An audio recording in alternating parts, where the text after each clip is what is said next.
Bismillahirrahmanirrahim. Assalamualaikum warahmatullahi wabarakatuh. Bapak-bapak, ibu-ibu, mas-mas, mbak-mbak, khususnya adik-adikku sekalian yang dirahmati Allah dimanapun Anda berada. Kembali di IIP Channel bersama saya, IIP Wijayanto. Kali ini kita akan membahas tema cara agar mantan memintamu menikah dengannya. Ya, pertanyaan dasar ya, kenapa mantan pergi ya dan tidak jadi menikah dengan kita? Atau kalau yang sudah menikah, kenapa mantan berkhianat dari pernikahan, melirik ke orang ketiga? Tentu kitalah yang paling tahu apa yang menjadi penyebabnya. Bisa jadi kan dia berpaling karena melihat kita belum punya apa-apa. Sementara dia punya opsi yang lain, punya pilihan yang lain. Ada orang lain yang sudah beres nih secara finansial. Biarpun dia pengangguran, tapi orang tuanya kaya raya, ya, anak tunggal pula, sehingga sudah beres, tidak usah mikir beli rumah lagi ya, sudah tidak usah mikir beli kendaraan lagi. Lah kalau anak tunggal, rumah orang tuanya siapa yang mewarisi? Kan si anak tadi, ya, pokoknya sudah terjaminlah hidup yang nyaman. Ada orang yang idealis ya, bisa diajak untuk berjuang dari nol, memulai pernikahan dari tidak punya apa-apa, pindah dari satu kos-kosan ke kos-kosan yang lain ya, punya uang sedikit, naik kelas, dari ngekos jadi ngontrak rumah. Begitu punya uang, mulai bisa ngambil cicilan rumah. Dan kita selalu mengatakan bahwa proses yang demikian itu memberikan kepuasan batin kepada orang yang menjalani ya. Tapi ya, itu kepuasan batin yang berat. Kalau orang kemudian boleh disuruh memilih, milih yang mana? Mulai dari ngekos dulu, kemudian ngontrak, setelah itu baru bisa ngambil cicilan rumah, atau ketika menikah semua kebutuhan sudah tersedia, tentu orang akan memilih yang sudah serba tersedia tadi. Ya, begitu. Maka orang tua yang baik ya, dia harusnya berhitung anaknya berapa nih. Misal anaknya ada 2 orang. Kalau orang tua yang baik, saya harus punya 2 rumah. Saya harus punya 2 mobil, 2 sepeda motor. Sehingga ketika anak-anak saya menikah, mereka membutuhkan tempat tinggal, saya punya sesuatu yang bisa saya berikan kepada mereka. Ya, itu kalau orang tua yang baik ya. Nah, coba deh tanya ke teman-teman, ke saudara-saudara. Kalau harus memilih berproses yang berputar begitu ya, itu capek banget loh ya. Dari satu kos pindah lagi, angkut-angkut barang, kemudian pindah lagi ke kontrakan, angkut-angkut barang, kemudian mulai dari bisa beli rumah yang kecil, kemudian yang menengah. Itu proses yang melelahkan. Walaupun memang memberikan kepuasan batin yang luar biasa, tapi tetap saja yang namanya manusia biasa seperti kita, kalau bisa ada pilihan lain, menikah sudah ada rumah, sudah ada mobil, ya tidak harus ngambil kredit mobil dan seterusnya, ya tentu itu lebih enak. Jadi kan kasihan ya kalau kita misal punya anak bayi lah, Anak bayi itu kan kebutuhannya banyak ya. Dia harus imunisasi berkali-kali. Itu kalau dibawa naik sepeda motor, itu harus dilapis dengan banyak kain agar tidak masuk angin. Apalagi kalau pas kehujanan, kan kasihan.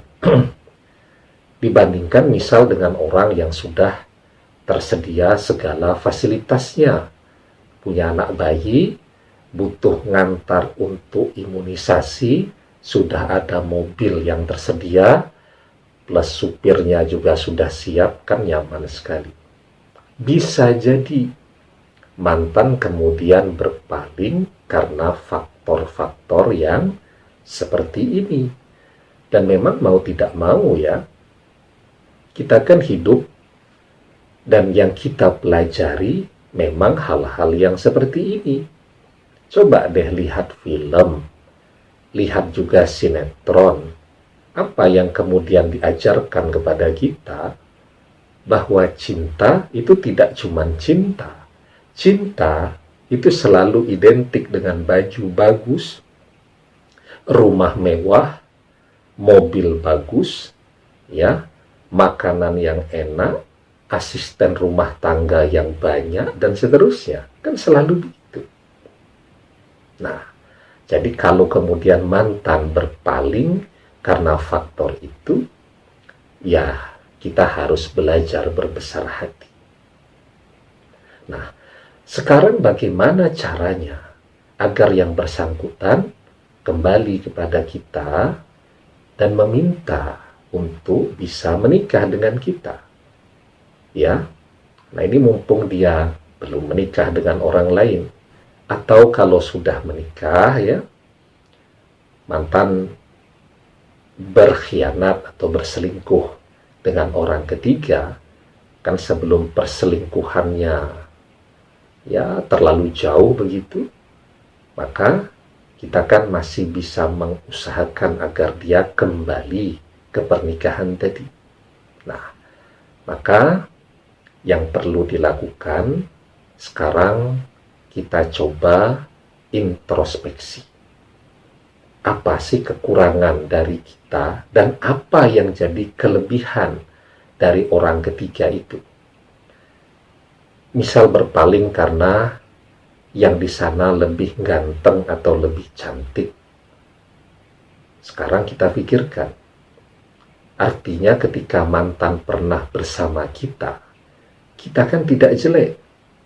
Toh dia pernah memilih kita. Tetapi ndilalah, ada yang lebih ganteng, ada yang lebih cantik dari kita. Ya. Nah, sebenarnya kita juga bisa seperti itu. Asal kita mau mengusahakannya, memaksimalkan apa yang ada pada diri kita, agar kita menjadi profil orang yang menarik, profil orang yang membuat orang lain mudah tertarik dan jatuh cinta kepada kita. Ya. Nah, apalagi kita introspeksi faktor tadi. Ya, properti, duit. Ya, maka yang kita lakukan sekarang adalah mengupayakan ya, agar kita juga bisa memiliki seperti apa yang dimiliki oleh orang ketiga tadi.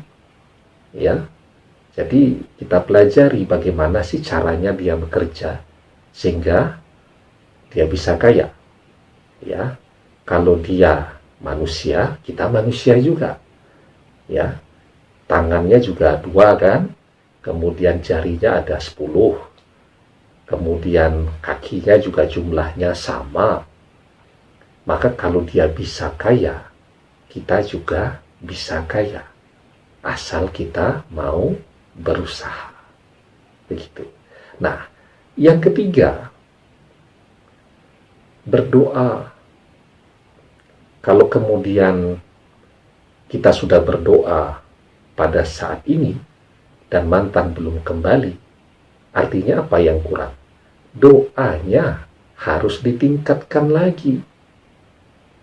Begitu. Ya, jadi berdoanya dimaksimalkan. Nah, ini kesempatan saya tambahkan 2 doa lagi. Jadi kalau kita berharap agar hati mantan tergetar, ya, hati mantan gonjang-ganjing ingat kita dan terfikir untuk mengajak kita atau meminta kita menikah dengannya, maka doanya harus doa yang istimewa. Nah, jadi doanya yang pertama, Rabbi la tazarni fardaw wa anta khairul warisin. Ya Tuhanku, janganlah engkau membiarkan aku hidup seorang diri, dan engkaulah waris yang paling baik. Ya. Kemudian doa yang kedua, Rabbi inni lima anzalta ilayya min khairin fakir.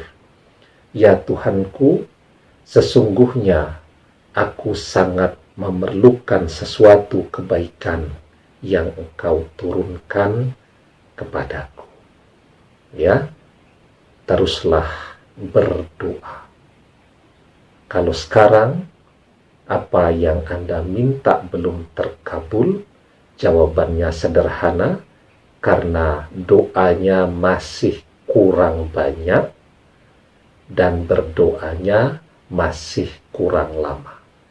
Teruskan berdoa sampai doa terkabul, ya, dan ketika doa sudah terkabul pun teruslah berdoa agar hasil dari doa tadi selalu menjadi sesuatu yang berkah dan manfaat untuk hidup kita.